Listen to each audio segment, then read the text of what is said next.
এটা বলো।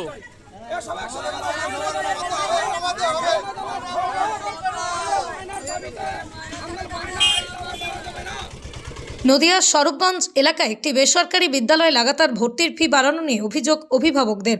বর্তমানে শিক্ষা ব্যবস্থার হাল অত্যন্ত খারাপ। এই অভিযোগ তুলেই অনেকেই তাদের সন্তানদের সরকারি প্রাথমিক বিদ্যালয়তে ভর্তি না করিয়ে অর্থ খরচ করে বেসরকারি বিদ্যালয়তে পড়াতে চান।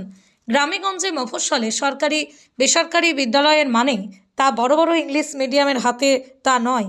এই সমস্ত এলাকাতে এমন অনেক বেসরকারি বাংলা মাধ্যমের প্রাথমিক বিদ্যালয় আছে যেখানে নার্সারি থেকে চতুর্থ শ্রেণী পর্যন্ত সন্তানদের তাদের অভিভাবকরা সেই বিদ্যালয়গুলিতে পড়ান। তুলনামূলক ইংলিশ মাধ্যম থেকে অনেকটাই ভর্তি ও পড়াশোনার অন্যান্য সামগ্রীর খরচ কম হওয়ার কারণে এই সমস্ত বিদ্যালয়গুলিতে ছাত্রছাত্রীর সংখ্যা দিনের পর দিন বেড়েই চলছিল। আলোচনা হলো, আলোচনায় এইটুকুনি কথা এলো যে ওনাদের বিষয়ে এই স্কুলে চালানোর বা স্কুলের ফান্ড সংক্রান্ত বিষয়ে স্কুলের উন্নতিকল্পে কী খাতে খরচা হয়েছে এইসব বিষয়গুলো বোঝালো। আর উনার শেষমে সেটাই বললো যে যাতে এইসব ওনারা বিষয় যে আমাদের দরখাস্ত দেওয়া হয়েছে সেটা নিয়ে ওনারা আলোচনা করবেন। কিন্তু এখন অভিযোগ উঠছে এমন যে বেসরকারি ইংরেজি মাধ্যম বিদ্যালয়গুলির থেকে তারাও কম যান না। প্রত্যেক বছর প্রত্যেক শ্রেণীর ভর্তির টাকা বাড়িয়ে চলেছেন বিদ্যালয়গুলি। তার পাশাপাশি বাড়তি বই খাতা অন্যান্য সামগ্রী কেনার জন্য বেশ কিছু অর্থ তারা দাবি করেছেন নেওয়ার। অভিভাবকদের অভিযোগ, প্রত্যেক বছর স্কুলের টাকা বাড়ানোর কারণে আমরা স্কুল কর্তৃপক্ষের সঙ্গে যোগাযোগ করতে চাইলে আমাদের সঙ্গে কোনো রকম প্রথমে সহযোগিতা করেননি। তবে শুক্রবার সকালে তারা ভর্তির টাকা বাড়ানোর জন্য বিক্ষোভ আন্দোলন করলে এরপর স্কুল কর্তৃপক্ষের সঙ্গে তাদের বেশ কিছু সময় বচসা হয় এবং দীর্ঘক্ষণ কথাবার্তা আলোচনার পর স্কুল কর্তৃপক্ষ এই বিষয়ে অভিভাবকদের সঙ্গে আলোচনায় বসতে রাজি হয়। তবে এই বিষয়ে স্কুল কর্তৃপক্ষের কোনো বক্তব্য পাওয়া যায়নি। এখানেই প্রশ্ন উঠে আসছে, শিক্ষাক্ষেত্রে এভাবে যদি দিনের পর দিন টাকার প্রশ্ন উঠে আসে তাহলে শিক্ষক ছাত্রছাত্রীদের যে নিবিড় সম্পর্ক তা দিনের পর দিন তলানিতে গিয়ে ঠেকছে। পড়ার পর একটা সুস্থ সিদ্ধান্তে এসে আমাদের পরে জানাবেন। তো কবে জানাবেন, কবে বসবেন সেই বিষয়ে কিছু ওনারা বলেনি, তবে বলেছে ওনারা বসবেন। তাহলে ভর্তির প্রক্রিয়াটা এখন কি হবে? ভর্তি প্রক্রিয়াটা যা দেখা যাচ্ছে ওখানে 100 টাকা করে অলরেডি কমানো হয়ে গেছে। যা গতকাল যা দেখেছি তার থেকে 100 টাকা কমানো হয়েছে। এখন যা আছে বেসিক এর ওপরেই চলছে। এরপর ওনার আলোচনার পর ওনারা যদি আরও কমাবেন, কতটা কমাবেন সেটা পরে আলোচনা করা যাবে, এটা বোঝা যাবে ওনার সেটা পড়ার পর। আপনার নাম? আমার নাম পার্থ দেবনাথ। পার্থ দেবনাথ। আপনার বাচ্চা কোন ক্লাসে পড়ে? আমার এই জাস্ট 2 উঠলো এবার।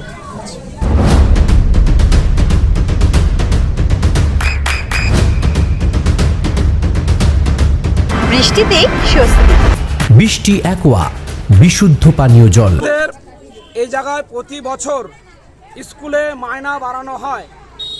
আমরা এই কিছুদিন আগে আমরা একটা চিঠি নোটিশ করেছি 24 তারিখ। ওরা প্রতি বছর মায়না বাড়ায়, কারোর সাথে পরামর্শ অভিভাবকদের সাথে নেয় না। ওরা ওদের ডিসিশনে মায়না বাড়ানো হয়। এবার আমরা বলেছি আমরা এই এলাকা নির্মস্তন এলাকা, আমাদের যেন মায়নাটা নির্মস্তনভাবে থাকে, যেই মায়নাটা ছিল সেই মায়নাটাই যেন বহাল থাকে। এবার এই বাবদে আমরা একটা লিখিত জমা দিয়েছি কিছু সই-সাবত করে হেড ম্যাডামের হাতে। হেড ম্যাডাম বলেছে কোনো অভিভাবকদের সাথে আমরা কথা বলতে চাই না। তাই আমি ম্যাডামকে বলেছি যে দেখুন ম্যাডাম, আমরা অভিভাবকদের সাথে একটা দিন বছরের সময় দিন, মায়না যদি আপনার বাড়াতে হয় অভিভাবকদের সাথে বসে আলোচনা করুন। উনি বলতে চাইতে রাজি না।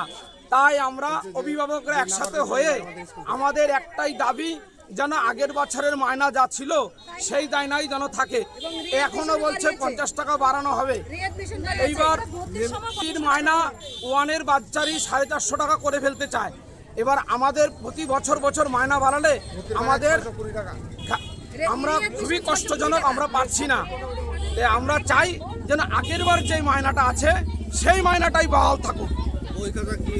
বই খাতার জন্য শিশু বাচ্চা, একটা শিশু বাচ্চা নতুন স্কুলে ঢুকেছে, তার বাচ্চা বই সম্বন্ধে জানেই না। সেই বাচ্চাকে ওরা 6টা 7টা করে সাবজেক্ট দেয়। কম্পিউটার একটা ক্লাস 1-এর বাচ্চার ওরা কম্পিউটার বানামও বলতে পারে না, সেই বাচ্চাকে কম্পিউটারের জন্য 50 টাকা করে মায়না কেটে নেয়। স্পোকিং ইংলিশ এবং ইংলিশ এত সাবজেক্ট দেয়, বাচ্চারা নিতে পারে না। এই দাবিতে আমরা চাই যেন সাবজেক্টগুলো একটু কমিয়ে দেওয়া হোক। এত সাবজেক্ট শিশু বাচ্চা পারে না, বাংলা, অঙ্ক, ইংরাজি এবং যদি আরও একটা যদি জিকে ড্রয়িং থাকুক, আমাদের দাবি নাই। কিছু কিছু জিনিস যেন কমিয়ে দেওয়া হোক, আর মায়নাটা যাতে আমাদের আগের বারের মায়না রাখুক, আমরা এই দাবি ম্যাডামের কাছে জানাচ্ছি। হয়েছে। এইবার বইয়ের জন্য যে বাজেট এখনো করা হয়নি, এখনো বাজেট করা হয়নি। ও করেছে এইবার। English medium school JRS public school প্রায় 35 বিঘা জমির ওপর গড়ে উঠেছে বিশাল ক্যাম্পাস। নার্সারি থেকে শুরু করে উচ্চ মাধ্যমিক, ITI college, law college, BEd college, ভর্তি চলছে। জেআরএস পাবলিক ব্যালকনি বা সিঁড়ির রেলিং, মডিউলার কিচেন বা ড্রয়িং রুম, এক কথায় আপনার স্বপ্নের বাড়িকে করে তুলুন আরো সুন্দর। Chakdah ply centre, gorgeous look বা কোয়ালিটি সবে 3 number 1 Chakdah ply centre.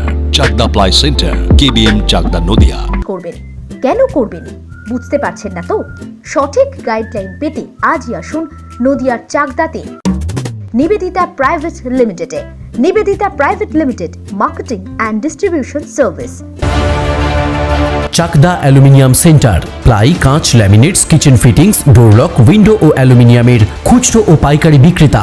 Chakdah aluminium centre, Purbalalpur 50 number রেলগেটের পাশে, চাকদা, নদিয়া। হোমওয়ার্কটা করেছো? হ্যাঁ স্যার। এ বাবা, ভুল করেছো কেন? চোখে কেমন ঝাপসা দেখছি, লিখতে আর পড়তে খুব সমস্যা হচ্ছে। চাকদার মডার্ন অপটিক্স থেকে ভালো চোখের ডাক্তার দেখিয়ে নাও। প্রতিদিন প্রকৃত চোখের ডাক্তার ও দৃষ্টি বিশেষজ্ঞ মডার্ন অপটিক্স, চাকদহে। স্যামসাং, জিও, রিয়েলমি, নদিয়ার একমাত্র অথরাইজড ডিস্ট্রিবিউটর ঘোষ কমিউনিকেশন, থানার মোড়, চাকদা। ভাবছেন 3 স্টার ক্যাটাগরিতে কাটাবে? রুম রে মাত্র 1500 টাকা থেকে স্টার, খাওয়া দাওয়া রিজনেবল প্রাইস। নদিয়ার একমাত্র 3 স্টার ক্যাটাগরি হোটেল এনবি সোনার বাংলা হোটেল, কল্যাণী এইমসের ঠিক উল্টো দিকে, কল্যাণী, নদিয়া। নদিয়া জেলার সবথেকে বড় বিল্ডার্স চাকদার মা মনসা বিল্ডার্স, রড ও সিমেন্টের পাইকারি ও খুচরো বিক্রেতা। মা মনসা বিল্ডার্স, পদ্মবিলা, চাকদা, নদিয়া।